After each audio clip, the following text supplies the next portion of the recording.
Nielsen Marketing Company. Yeah, they're really killing it. All right, recording has started. We have talked about the Nielsen approximation. Sorry for those of you coming in late. The only thing you've really missed is slide 15 in the notes on micromechanical strength theory. All right, so let's move on to the next failure theory, and that is longitudinal compression.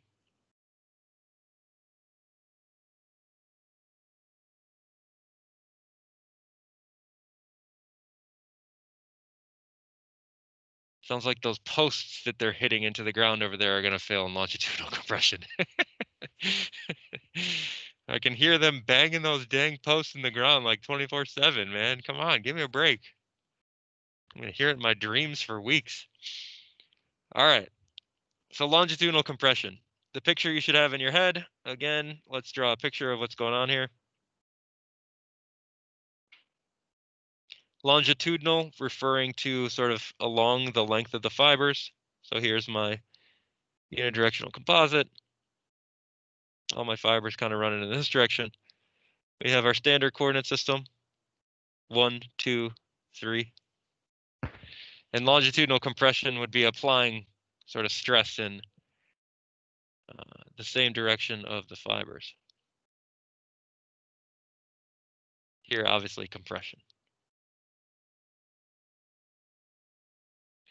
All right, this is, like I said, another rather complicated mode. So we saw longitudinal tension, also quite complicated because, you know, the matrix and the fibers have different strains to failure. But failure in longitudinal compression is complicated not for the same reason. It's complicated for a different reason. And it's mostly complicated because of buckling, because you got these long fibers that are sort of trying to hold the load inside of this matrix material. And the matrix is more or less trying to hold all those fibers in and say, no, you ain't buckling, homie. Like, you ain't going anywhere. So there's just some point where the matrix just can't stop the fibers from buckling, or you know, they might buckle in strange ways. And so we've got a couple of different things that are going on here. So I have a question in the audience.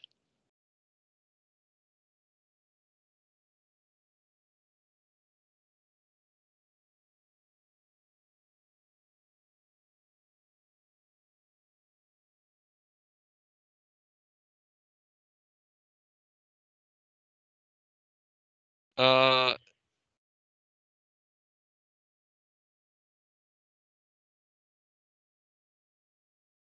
the, so the question is, how do strands that hold compression well translate to failing in composites? Is that kind of the question? I'm trying to frame your question for the people listening.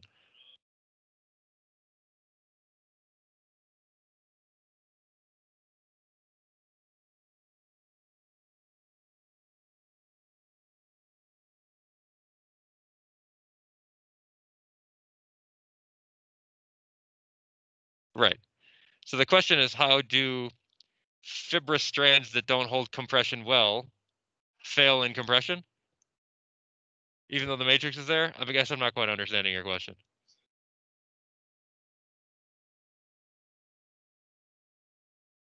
Who do you think we're talking about? We're going to get to it right now. Lucas is jumping the gun on me. All right, he's trying to ask about the theory. We haven't even talked about the theory yet. Let me talk about the theory, homie. All right, there's 3 real main types of failure.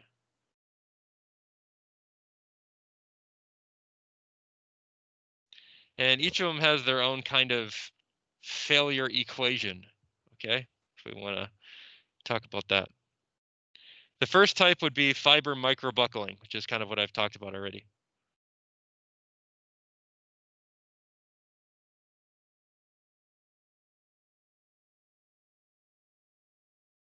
Okay. And even this kind of is broken down in a little bit further. So yeah, we can talk about that now. We'll say 1A here is in-phase buckling.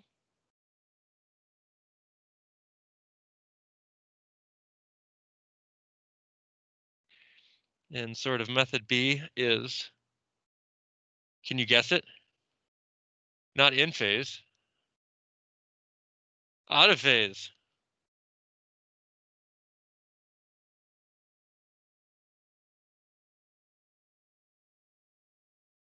So what do we mean by that?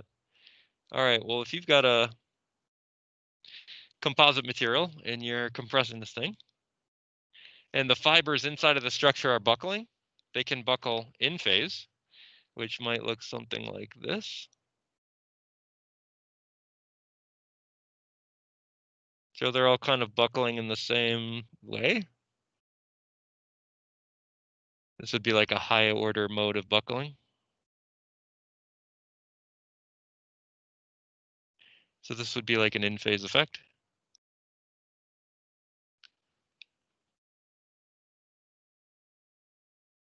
Or you could have an out-of-phase failure,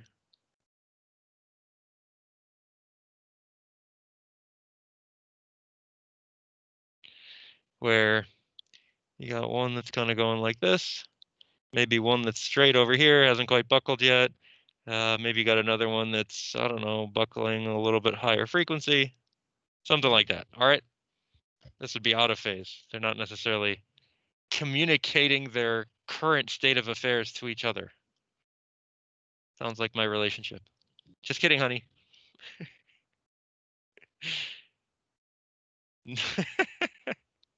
She watches all my lecture videos. She's my biggest supporter. All right. Now, in-phase buckling, this usually happens at high volume fractions. So I'll just make a note here, high VF. We'll talk about this a little bit more in just a second. And out of phase buckling, low VF. We'll talk about why that is, but maybe you can sort of see straight away why that is. I mean, if you have a very high volume fraction, the displacement of one particular fiber in the stack, he can't really go anywhere unless the guy next to him is going that same direction. Okay, they all kind of got to communicate their buckling together and move together as a unit, as opposed to this sort of out of phase condition where, I got a fiber way over there that, his buckling behavior has no influence on me. All right, so that's kind of the idea here. Maybe you can just sort of think of that qualitatively, and then we'll come back to that quantitatively in just a second. Another way that these materials can fail in longitudinal compression is by transverse tension. Who's confused? This is not a mistake. This is all about the Poisson effect.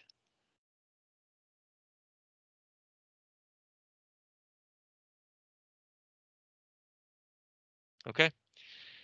When I compress in the one direction, the two direction expands by the Poisson effect. So I have some strain in the two direction when I load in the one direction. That strain in the two direction is causing, pulling across the fibers. Okay. So if we wanted to sort of like draw a picture of what this might look like,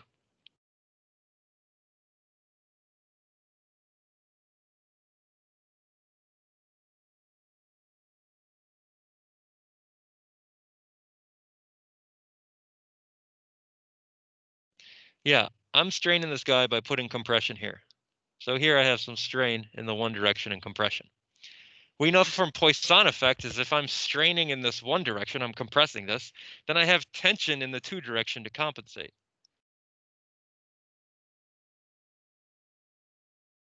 Right. So this epsilon 1 is applied. This epsilon 2 is a result. Okay, coming from Poisson effect, right? So if you look at, let's say, the 2-3 plane,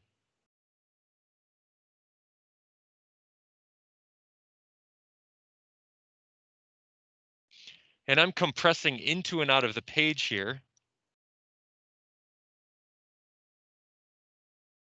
you're going to see a bunch of these fibers. You're compressing into and out of the page. This strain that occurs, and it not only occurs in the 2 direction, but also occurs in the 3 direction. This tensile strain that occurs from compressing into and out of the plane can actually cause tensile failure because that direction is just so freaking weak. Okay. We know that failure in the 2 direction is by far the weakest mode. So we could have a situation where we're actually compressing the composite in the one direction and it fails in tension in the two direction. Complicated, right? Dang.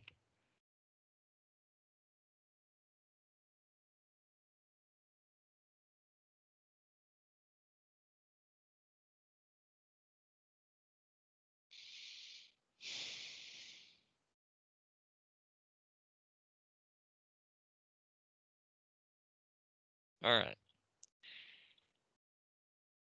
That's because F2T so weak.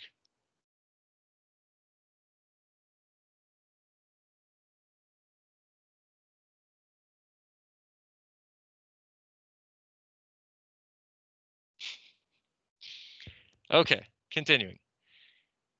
The third mode of failure that you could have for these composites in compression is just straight up macro scale shear failure.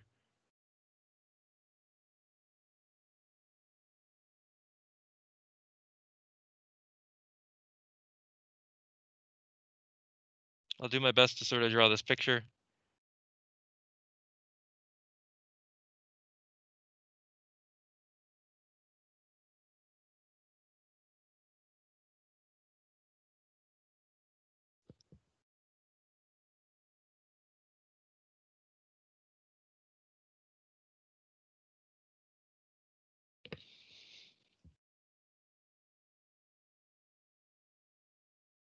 Okay.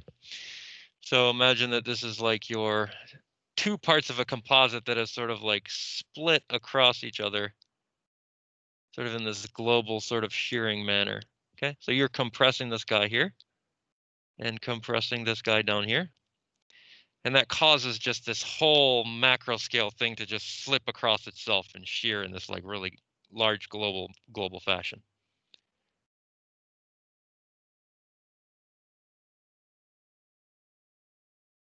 Question.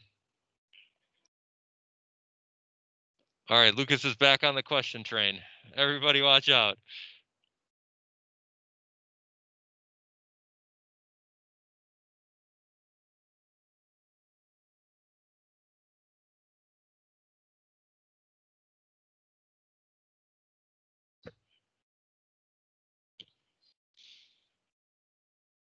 So Lucas's question is, why is the strength of the material not just the strength of the matrix, since fibers do not hold any strength in compression because they just buckle?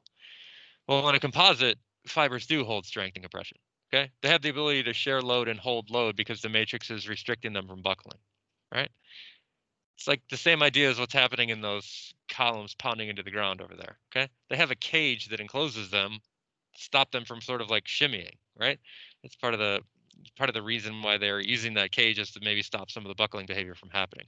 Okay, it's oftentimes why you might see a long, slender column that's pinned at multiple locations. It's to like reduce the effective length of the column, so supporting the column length there at those various locations.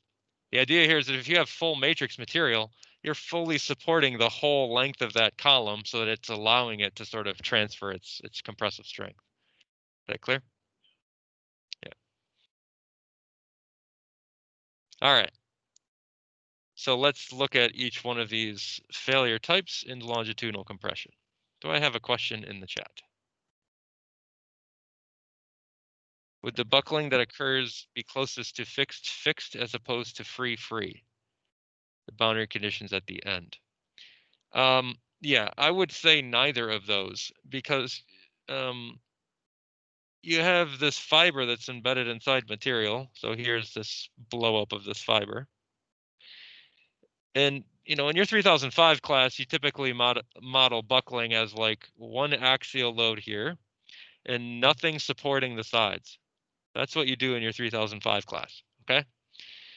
In reality, when this thing is embedded inside the matrix, it's like more or less being supported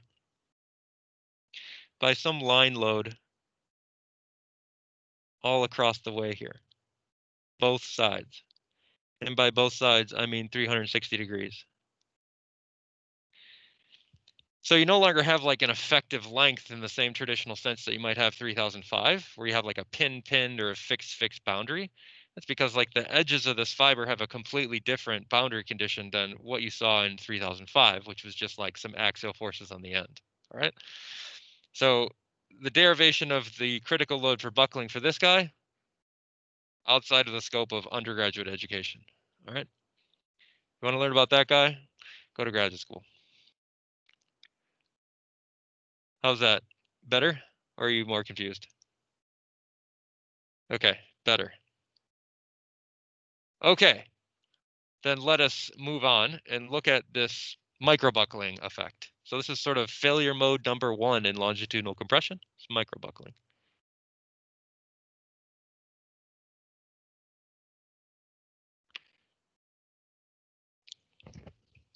All right. We'll first look at the Inphase.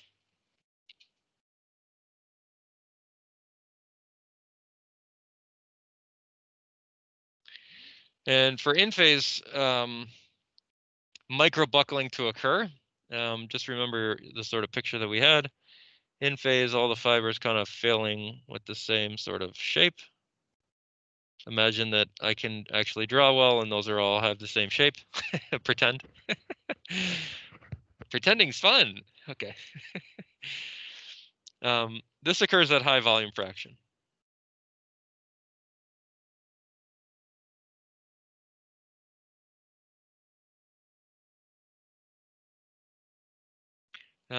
Let's say volume fraction is greater than 10 to 15%. Let's say 10% to be sure. Okay. After 10%, there's enough fibers in there where, you know, sort of the buckling of one is going to influence the behavior of the other. All right. So the failure of this guy is actually going to be driven by the shear properties of the matrix.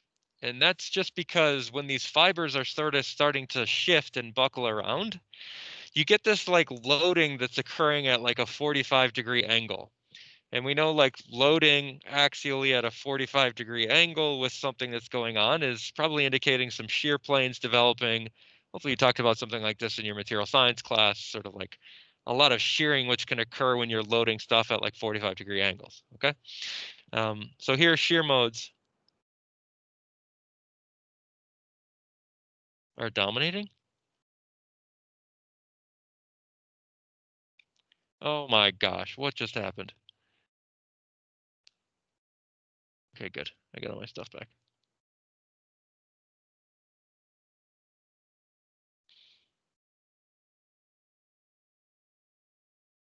And it might be easy to sort of like understand this if we think about like one fiber that's buckling. And let's say you're loading here and loading here. There's all this sort of like shear that's developing inside of the fiber to sort of compensate, okay? And so you might see ultimately something breaking off there or something breaking off there. Okay, you've got like this sort of strange sort of bending shearing going on at those like kinks, right? So this shear that's occurring not only on the fiber is occurring equally in the matrix as well. And so usually you'll see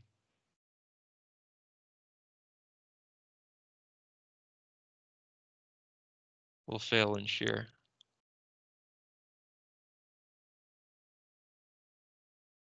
then fibers.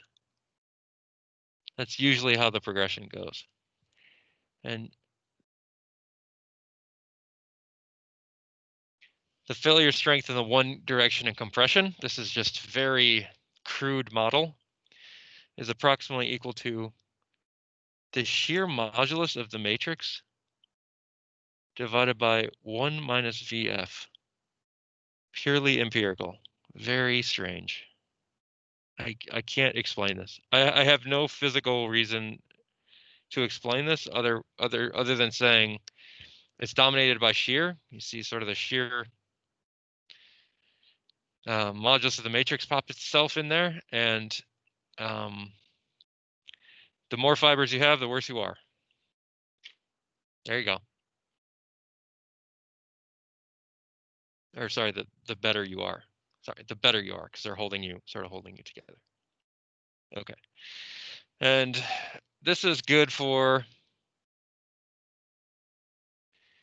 let's say 10% less than VF, less than, maybe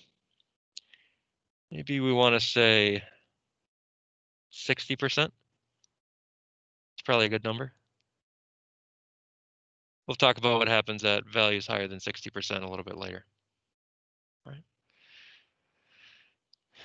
At low volume fraction, we have this out of phase buckling.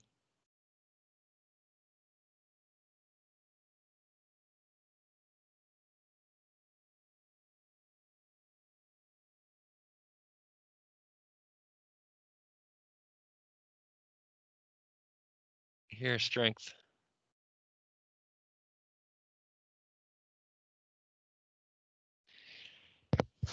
Oh, excuse me. The following formula.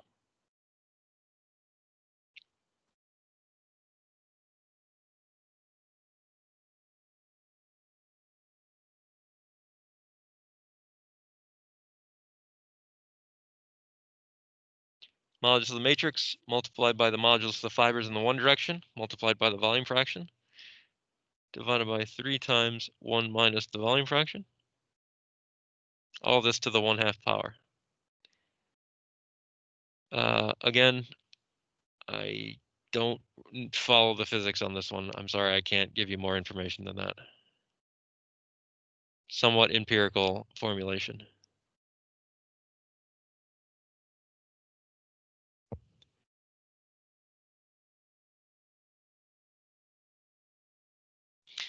This is partially derived from buckling.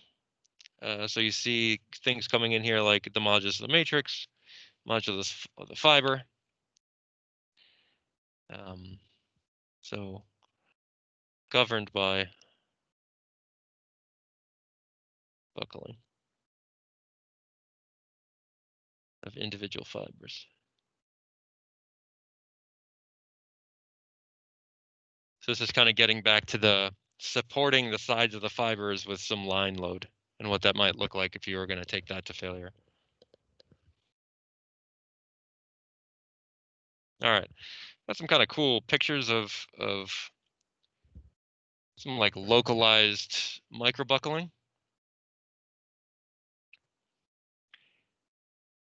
Here's some kind of cool pictures.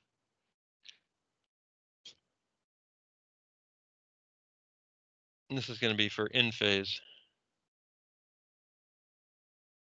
buckling.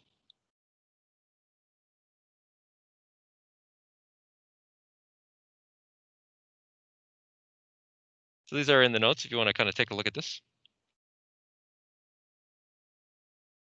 Kind of a figure of what's going on and also a real life photograph.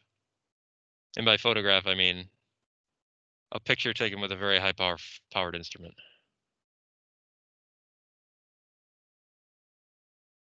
Can I fit this? Yeah. It's gonna have to be the best I can do. All right. So this is kind of what I mean by those sort of shear domination occurring at with the in-phase buckling. You got all these fibers that are kind of like being compressed together. Ultimately, what's going to happen is they're going to sort of bend because they're sort of buckling, and you have this sort of like band that forms where those fibers like fail altogether, right? So we see that here with this particular image. This is a sort of a high-powered image of a composite that has failed, and it has this banding region that, you know, we sort of see when we're loading up all these fibers and then they sort of start to bend and they can't handle it anymore and they just have to snap at that bending location. All right. This particular band here that you see inside of a material that has failed, this is called a kink band.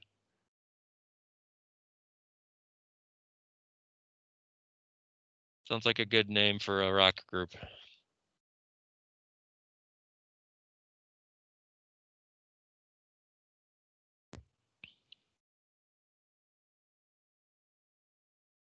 All right.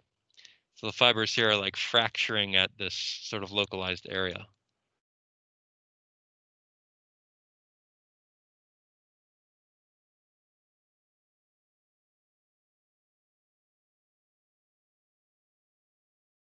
Kind of like all fracturing together. is called a kink band.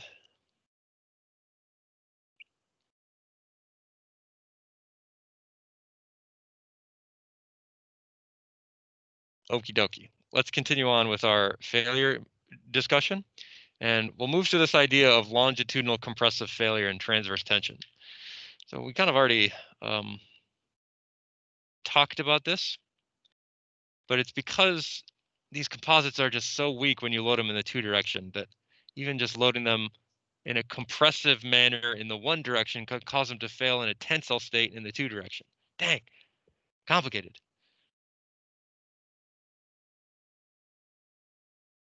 Longitudinal compression leading to failure in transverse tension.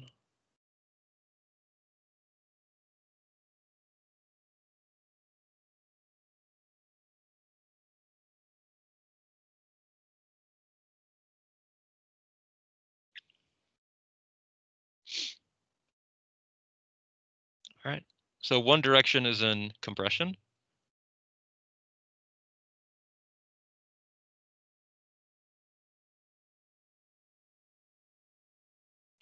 That means that the two direction in tension from Poisson effect.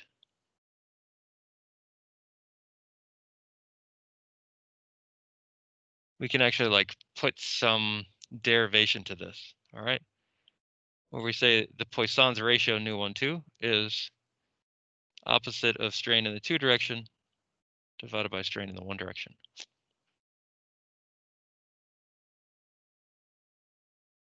All right. Okay. So failure will occur in sort of this two direction if we put enough strain here in the one direction such that this epsilon 2 is reaching the strain that would cause failure in the two direction in tension. So failure will occur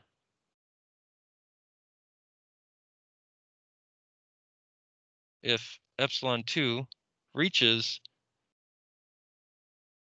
the failure strain that would cause failure in the two direction in tension.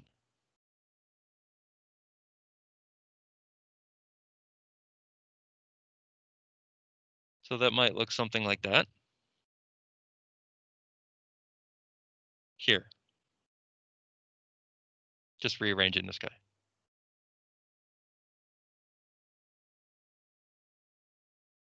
Let's let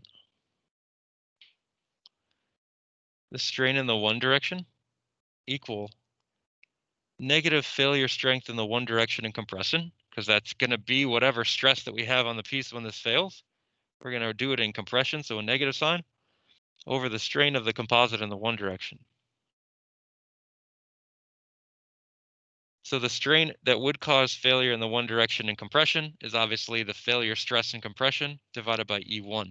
This is ultimately like what we're solving for here. Okay, we want to know what's the failure stress in compression if we reach the value that would cause tensile stress failure in the two direction. A little bit complicated to wrap your mind around that, but stay with me, okay? So we can make this sort of substitution here and kind of continue our derivation.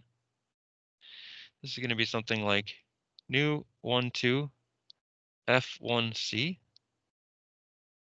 over E1.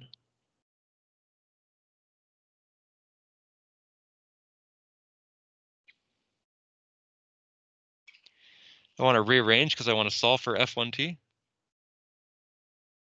Or sorry, F1C. Here, this is going to be strain in the two direction that would cause failure in tension, multiplied by the modulus in the one direction, divided by nu1,2.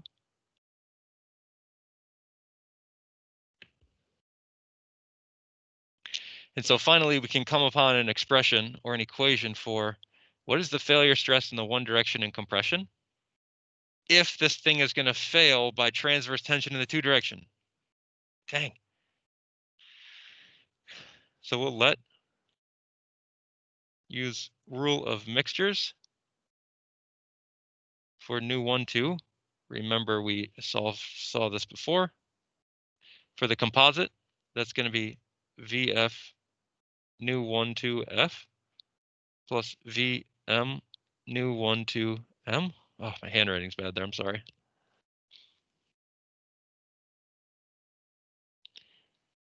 Nu 12F VM nu 12M. Or what we would just typically probably call nu M, because matrix is typically isotropic. And then we'll let the strain to failure in the two-direction intention just be the failure strength of this piece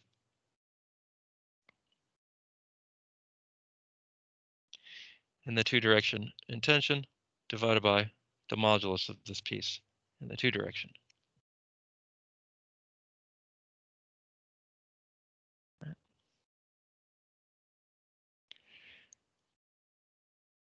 So then we will end up with the following. Give myself a little space.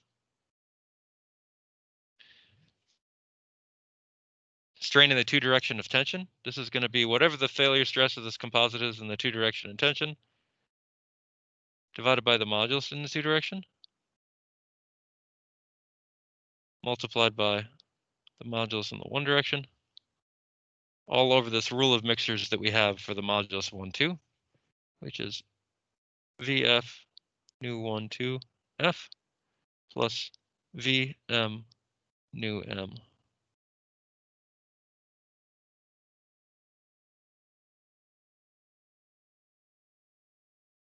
Okay. We've gotten this before from previous discussions about stress concentration, right? So remember that this guy looks something like failure strength of the matrix divided by K sigma, right? We saw that before when we talked about failure strength in the two-direction intention.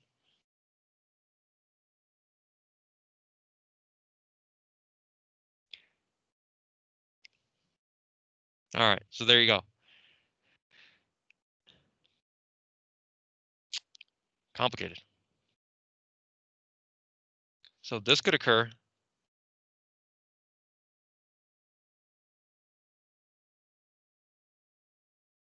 Is very common.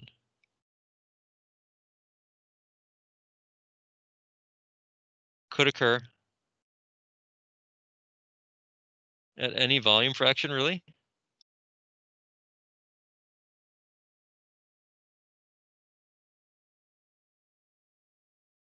And it competes in failure mode or failure strength with some of the other failure modes we've talked about in the one direction and compression. So it basically is competing with like in-phase buckling, out-of-phase buckling, some of the other sort of failure modes that we have, and competes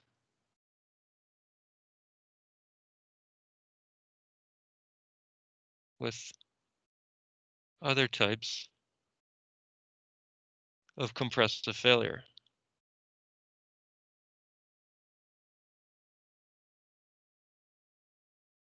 Like, for instance, air, go, in phase, or out of phase, buckling, which we just talked about. So if you're told that you're loading some composite in longitudinal compression, you got to check everything. You got to check, is this going to fail in transverse tension? Is this going to fail in out of phase buckling? Is this going to fail in phase buckling? Okay. You got to check it all. And whichever value is the lowest, that's the value you're going to take. And that's the failure mode that you're going to have. Okay? So you got to check it. You got to do it.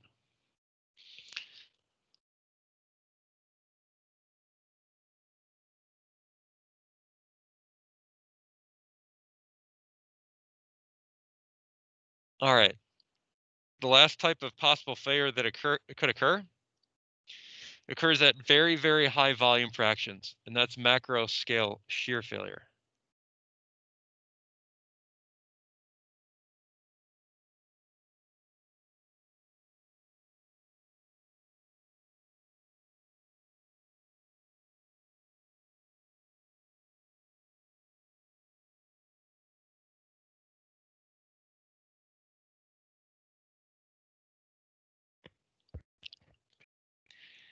The picture you want to have in your head, and I'll again sort of do my best to draw this. Might be better to just like draw the two-dimensional version. Something that looks like, I'll give myself a little space.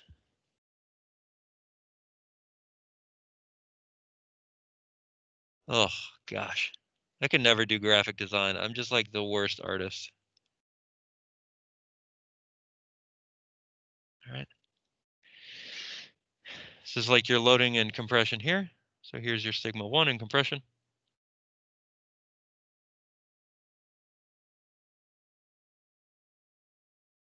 And you don't have any kink bands forming. You don't have any, fibers bending or whatever. They just go. All right. So if you want to like draw what the fibers might look like here with some thickness to them.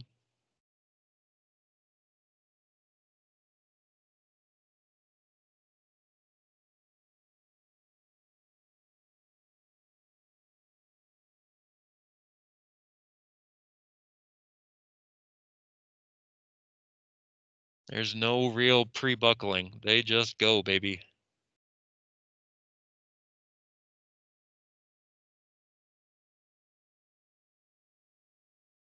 I feel like I'm drawing a referee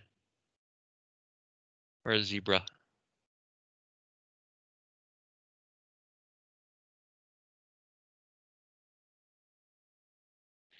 Bang. Shear.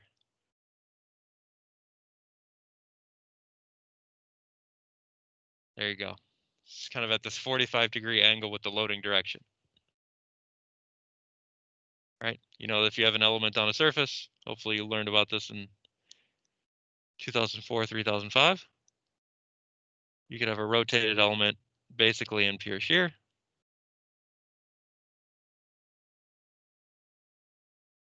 That's why you see shear occurring at these 45-degree angles so often, because these elements rotated to 45 degrees from their current configuration have high levels of shear.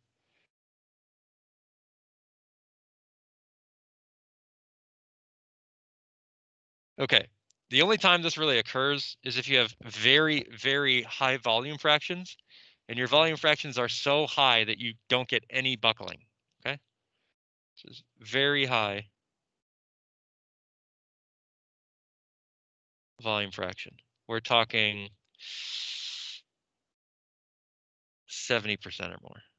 Very high. No room for fibers to buckle.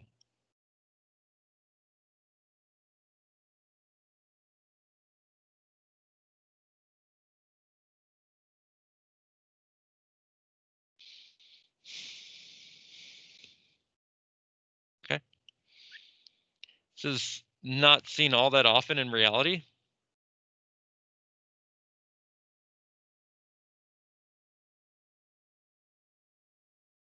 So it's hard to reach.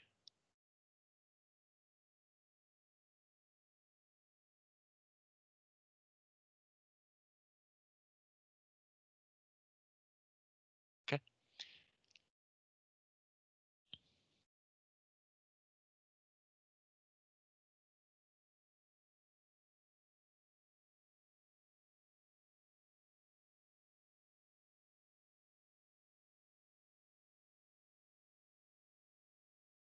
All right.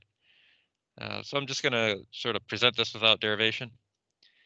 But it has a similar derivation to what we saw with failure in sort of this transverse tension. There's similar feel to it. So failure, strength, governed by, interestingly, shear properties of the fibers.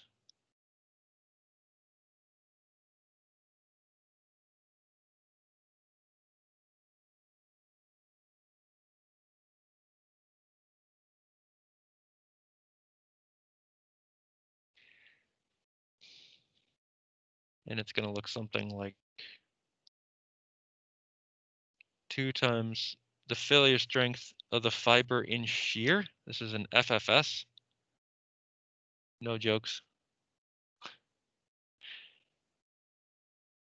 Multiplied by VF plus the quantity 1 minus VF times ratio of shear properties of the matrix. This is a GM over GF12.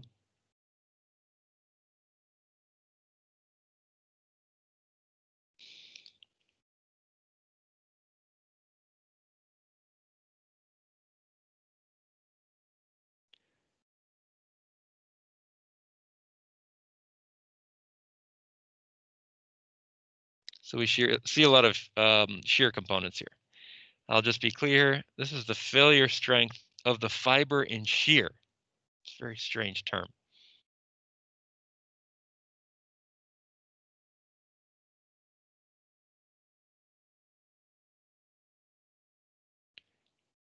So let me ask you, why is it difficult to sort of use this model? Think about trying to determine the failure strength of a single fiber in shear. Like, how would you even do that test? How do you shear a single fiber? That's like to failure, nonetheless. It's like really difficult to do. So this value is actually very difficult to experimentally determine.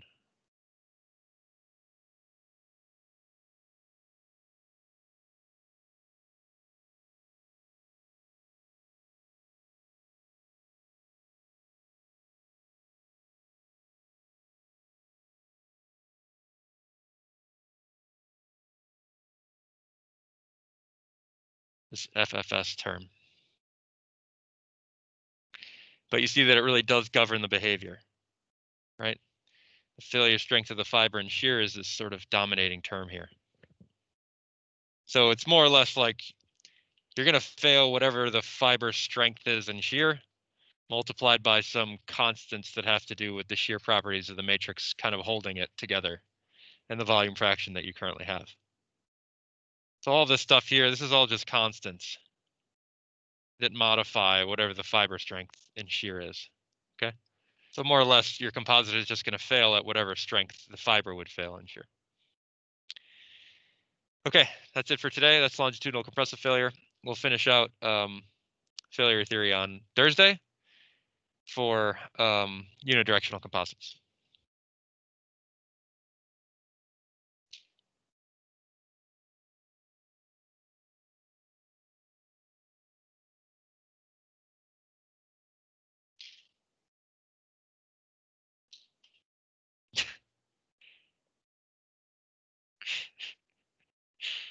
I appreciate the video there, Alex. He's always posting memes in there. Appreciate him.